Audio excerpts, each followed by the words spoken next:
Titanic's tragic tale. What went wrong on its first voyage? April 10, 1912. The day the world's most luxurious ship set sail on its first and only voyage. The RMS Titanic was called unsinkable. It was a floating palace, filled with grand staircases, chandeliers, and even a swimming pool. But just 4 days into the trip, disaster struck. So what exactly went wrong? Let's dive into the tragic tale of the Titanic, the unsinkable dream.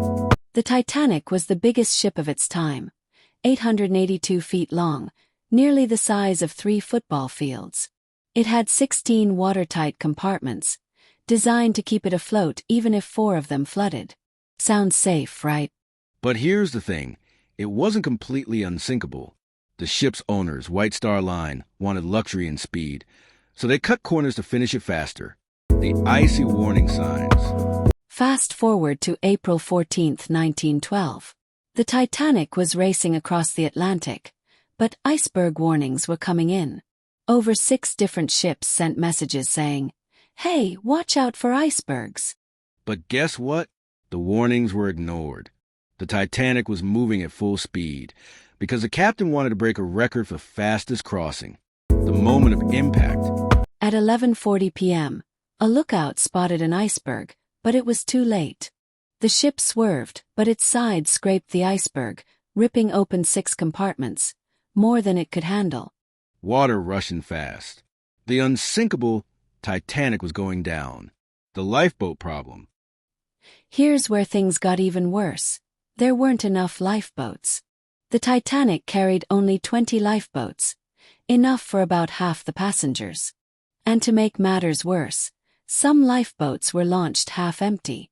Women and children went first, but many men were left behind. Some of the richest passengers got in, while others never made it. The final moments. By 2:20 a.m., just 2.5 hours after hitting the iceberg, the Titanic snapped in half and disappeared beneath the freezing ocean.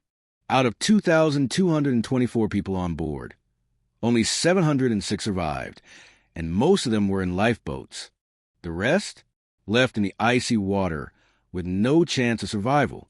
The aftermath. After the disaster, major changes were made. More lifeboats, better safety rules, and ice patrols became mandatory. But even today, the Titanic lies 12,500 feet below the ocean's surface, a chilling reminder of what went wrong. So was it bad luck? Poor decisions? Or was the Titanic doomed from the start? Let us know what you think in the comments. Don't forget to like, share, subscribe for more incredible stories.